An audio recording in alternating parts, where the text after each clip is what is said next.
One of the things that we read about in this week's parasha is the financial shenanigans of Yaakov and his father-in-law Lavan. Remember that Yaakov worked for Lavan. First he worked for him for 7 years in order to marry his wife. Then he gave him the wrong wife, and he ended up working another 7 years in order to get the right wife. And then he ended up working beyond that as well. And at the end of the story, when Yaakov has now built a family and he's ready to go back home, he says to his father-in-law, okay, it's time to pay up. And they have this whole conversation about, what kind of payment he's going to get. And Yaakov says he'll take all the genetically mutated sheep. And eventually, at the end of it, Lavan says to Yaakov, you know what I've realized? Like, hello, you know what I've realized? Hashem blessed me because of you. That's what he says at the end. So the Zohar offers two opinions as to how that blessing manifested. The first opinion in the Zohar is not given a name, meaning to say that we're not told which rabbi said it. So the first opinion in the Zohar says that every single month, Lavan discovered that there were 100 new sheep, goats, and whatever it was, cattle, whatever it was, but 100 folds, right? Every month there were 100 new babies that were born. The second opinion in the Zohar is attributed to Rebbe Abba, who is one of the great sages of the Zohar, a great student of Rabbi Shimon Bar Yochai. And he says that every single month, Yaakov would bring to Lavan 1,000 new babies of all the various species. Okay? Now it's very clear, obviously, that what both opinions in the Zohar want to illustrate is that there was tremendous bracha. I mean, this is an inconceivable amount of bracha. First of all, you've got to work it out just in terms of the mating season and all that kind of thing. But regardless of how that works, that's an incredible increase in profits. So that's clear. Both opinions are clearly illustrating to us that there's this massive increase and this tremendous bracha that Lavan experiences at this point in time. The question is, what are they telling us differently? Obviously, the number is different, right? The first opinion says 100 and the second opinion says 1,000. But if you pay close attention to the two opinions, you'll notice that there's another distinction as well. So I'm going to repeat them again, and then this time, let's see if you can find the other distinction. The first opinion says that every month Lavan found 100 new babies of each species. Rabbi Abba says that every month Yaakov brought to Lavan 1,000 new babies or whatever. Okay, so where's the difference over here? Exactly. Okay, so the first opinion is coming from the perspective that Lavan discovers this bracha every single month, whereas the second opinion is coming from the perspective that Yaakov brings the bracha to Lavan every single month. Okay, so we've got to try and work out what the distinction is between the two of them, because when we unpack the story, it's going to teach us a really important lesson about how brachas work, and we as Jewish people, what kind of bracha we potentially bring to the rest of the world. Because this is a story of Yaakov as a Jewish man bringing bracha to Lavan, who is a non-Jewish man. So built into the story, there's got to be a perspective about the kind of blessing that we potentially could bring to the world. So it's quite a useful story to try and unpack. Now we also know that there are two verses in the Torah that address this bracha. The first verse, which is associated with the first opinion, which I've already mentioned to you, is at the end, Lavan turns around and he uses this expression. He says, nichashti, which means, it actually means I've divined. That divination was a method that people used to use to understand it. But effectively what he's saying is, I've looked into this, I've thought about it, I've analyzed the situation. And I've discovered that Hashem has blessed me in your merit. And it's thanks to you, Hashem has blessed me. That's how Lavan tells the story.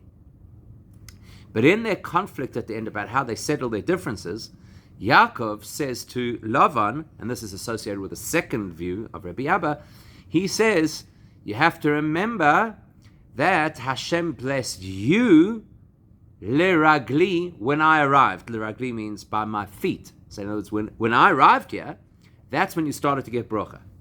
So there also you see this nuance of how does the bracha work? Is the bracha something that Lavan finds?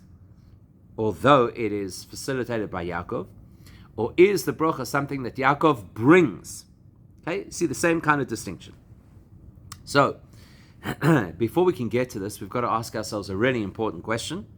And in doing so, we have to debunk a myth about brachas. So, what is a bracha? Or how do you get a bracha? Or who can give a bracha? Or when can somebody give a bracha? Now, the myth is that a bracha is like an open checkbook. So basically, you go to somebody who is empowered. Let's say, for example, you go to a tzaddik and you say, I need a particular bracha in my life. And the tzaddik brings out their magic wand and they say, there you go. You can now have this bracha in your life. And there it is. Now you're blessed. That's how most people understand it. That is incorrect. That is not what a bracha is. Okay? Interesting, right? So what is a bracha? It's not a blank check. What is a bracha? Now, the Hebrew word bracha will give us a clue as to what a bracha is. Because the Hebrew word bracha is linked to two other words that, between the two of them, help us understand what a bracha is. The one is the word berech. What's a berech? Say it in our davening, actually. Ki lecha sichra kol berech. Right? What does it mean? Berech. Berech is your knee. Birkayim on knees. So the word bracha is associated with a berech, with a knee. What is the function, or one of the functions of the knees in human anatomy? To bend. Right? So when you bend your knee, what happens is you lower yourself.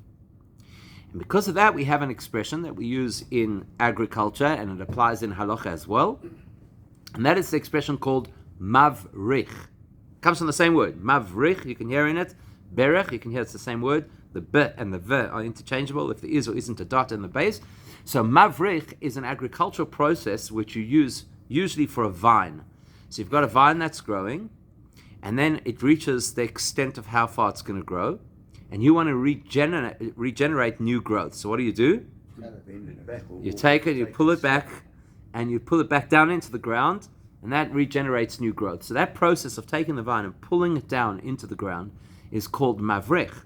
The same concept as a berech, something which lowers. So you're lowering the vine back into the soil in the same way as when you bend your knee, you're lowering your stature. So that's one clue into what a bracha is. In the same way as you take the vine from where it is growing on the trellis or whatever you put it on, you're bringing it down into the ground. In the same way as when you bend your knee, you're bringing yourself down. A bracha is about bringing something down.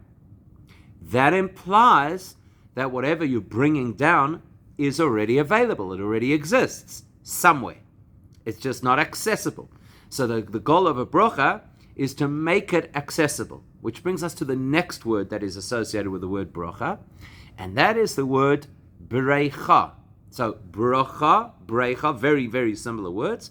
Does anybody know what a breicha is in modern Hebrew? A breicha is a pool or a reservoir. So now that really makes sense, that there's obviously a reservoir that already has bracha in it, and the power of the person who can bring you or give you a bracha is that they know how to access the reservoir and bring something into our lives, into our space, that previously we could not access. What that essentially means is that's why sometimes you hear these stories about people who go to a tzaddik and they ask the tzaddik for a particular bracha, be it for health or for a livelihood or whatever it is that they ask for the tzaddik. And sometimes in those stories, the tzaddik says to them, I'm afraid I cannot give you the bracha. That's not a limitation on the tzaddik's part, that the tzaddik can only do some magic and not other magic. What it means is when a person goes to a tzaddik for a bracha, the tzaddik, being such an elevated, developed spiritual being, can peer into your reservoir and see whether or not you have the potential for that bracha.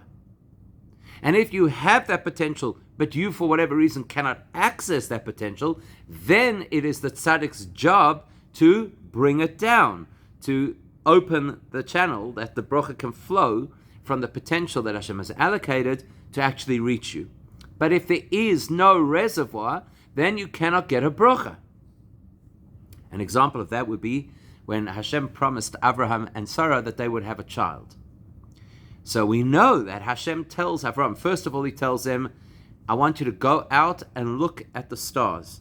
And Rashi tells us, what does it mean to go out and look at the stars? I want you to step out of your astrological reality, which means that at that point in time, Abraham did not have a brecha. He did not have a reservoir of the potential to have a child. So Hashem has to do something which is supernatural.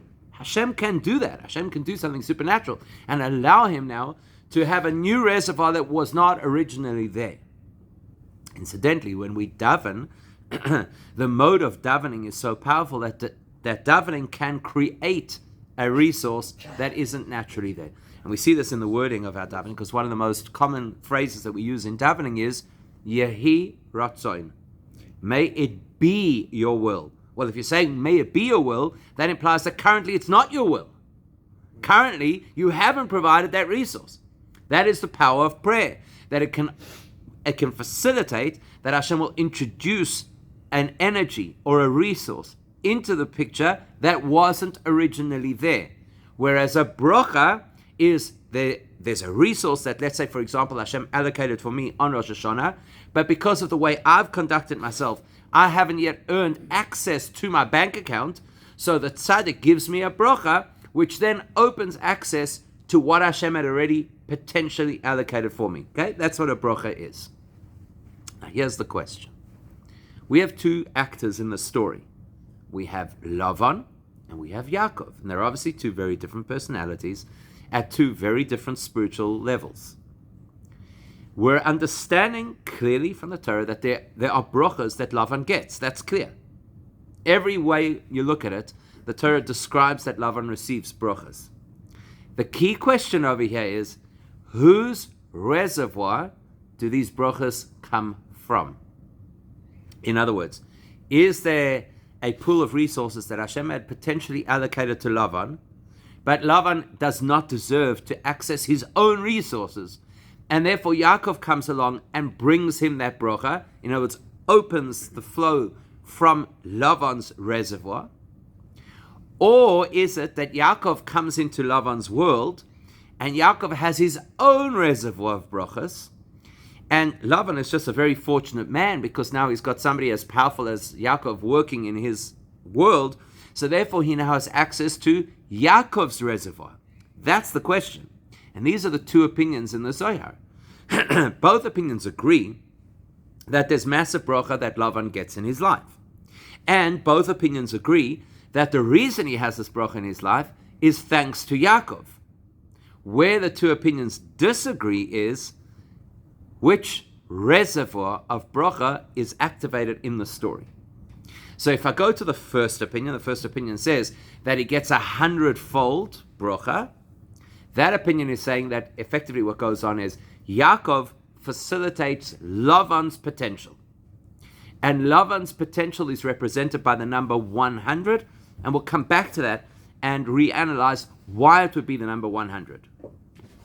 Whereas Yaakov, his reservoir of bracha is represented by the number 1,000. And we'll still have to learn why it would be 1,000. And therefore the second view in the Zohar says that the kind of bracha that Lavan experienced is 1,000-fold, reason being because Yaakov is sharing from his own reservoir of bracha with Lavan. Okay, so these are the two potentials. Either Lavan is getting the max of his own bracha, which would be a great achievement, or he's even getting the max of Yaakov's bracha, which would be a much greater achievement. Now, the key question we have to ask ourselves here is, why is the bracha now flowing to Lavan at this particular point in his life? What's going on over here? So one of the things that we know is, as an axiom, wherever a tzaddik goes, bracha follows. We actually see the reverse of that right at the beginning of this week's parasha. Rashi tells us in the very first Rashi. Why does it have to say, Vayetze Yaakov mi Beersheva? That Yaakov left where he was in the city of Beersheva. Vayelech Harana, and he went to Haran. Could have just told us, Vayelech Yaakov Harana, that Yaakov went to Haran. Why does it say Vayetze that he left? Says Rashi, because when a tzaddik leaves a place, the glory of the place leaves, the brocha of the place leaves, because wherever a tzaddik goes, that's where brocha is. Now, I don't think that that's a big surprise to us. We expect that a tzaddik has a good energy, and a tzaddik brings brocha. we've got to ask ourselves a slightly different question, and that is, why? Why does a tzaddik bring bracha wherever the tzaddik goes? Because it would be nice if wherever we went, we could bring bracha with us. That would be great. So what does a tzaddik have that kind of guarantees that there will be a bracha that accompanies the tzaddik wherever they go? He's got that channel of connection. He's got a channel of connection. What does that mean, to have a channel of connection? It's like an open pipe that's coming down. 100%, but how do you get it? I don't know. How do you get the channel of connection? Right? How do you get the channel of connection? So it's really simple. I mean, in concept, it's very simple. Maybe it takes a lot of work to get there. But the principle is very simple to understand. Hashem created the world with a purpose. The purpose of creating the world was that there should be, through the Torah and us engaging in the Torah, there should be a flow of divine energy that enters our world until eventually we reach the point where Hashem is visible in our world, where Hashem is revealed in our world. That's the goal. That's what we call making a home for Hashem in the lowest reality. That currently our reality is a reality where Hashem is a theory for many people, and even something that many people could deny. And the ultimate goal of the world is that you should be able to see and feel and experience godliness in a palpable way in every part of life. When that happens, that's when Mashiach is here. So it makes sense that if a person is living aligned with Hashem's purpose, then they'll channel bracha into the world. Just makes sense. Because obviously bracha comes from closeness to Hashem. We learned about this last time, right? Where we said that the closer you are to Hashem, the quicker the brachas will flow. So because a tzaddik is somebody who is plugged in, and a tzaddik is somebody who's living with divine purpose, therefore wherever the tzaddik goes, they're going to bring bracha with them. Let's now take that from a slightly different angle. That means that the way that the tzaddik looks at the world is going to be completely different to how we look at the world. Because for most of us, we go through life and we identify elements of our world and we say, wow, now these are nice things to have, right? These are good parts of life. So for example, let's say that a person wants to earn money. So in our world, we want to earn money so that we could build wealth, so that we could buy the things that we enjoy and have the experiences that we enjoy. And then also we'll use that in order to serve Hashem. So, very often you hear people saying things along the lines of, Hashem, bless my business, that I should succeed, because then I'll give a lot of tzedakah. Or when you hear people negotiating, they want to win the lottery. Have you ever heard this?